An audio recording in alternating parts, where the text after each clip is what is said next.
ана ҳамин тавр дар ҷои қасри фарҳанги собиқ сохтмони қасри нави фарҳанг дар маркази ноҳияи восе идома дорад. моҳи октябр корҳои сохтмонӣ дар боми бино ҷараён доранд. барои босифат ва тибқи нақша ҳарчи тезтар ба анҷом расонидани корҳои сохтмонӣ илова ба коргарон боз 5 нафар мутахассисон аз шаҳри душанбе ба кор ҷалб карда шуданд. чӯбу тахтаҳое ки дар сохтмони боми бино истифода шуданд махсус гардонида шуданд. тибқи лоиҳа барои риояи қоидаҳои пешгирӣ аз сӯхтор бо маводҳои зидди сӯхтор коркар карда шуданд.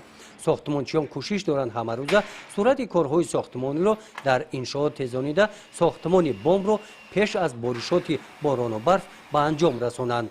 сохтмон бо сурат давом дода истодааст. дар он зиёда аз 20 нафар коргарони маҳаллӣ бо ҷои кор таъминанд.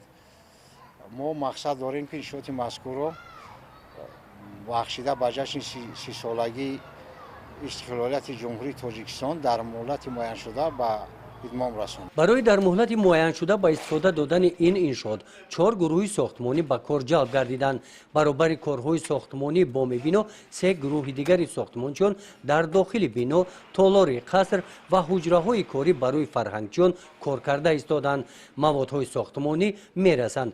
роҳбарияти ҷамъияти дорои масъулияташ маҳдуди сомон мақсад доранд ки тибқи лоиҳаи сохтмонӣ дохили қасри фарҳангро бо тарҳи миллӣ ороиш диҳанд. ёдовар мешавем ки сохтмони қасри фарҳанги ноҳияи восе соли 2012 шурӯъ гардида аҳли кормандони бахши фарҳанги ноҳия иҷора нишаста анҷоми сохтмонро интизор ҳастанд.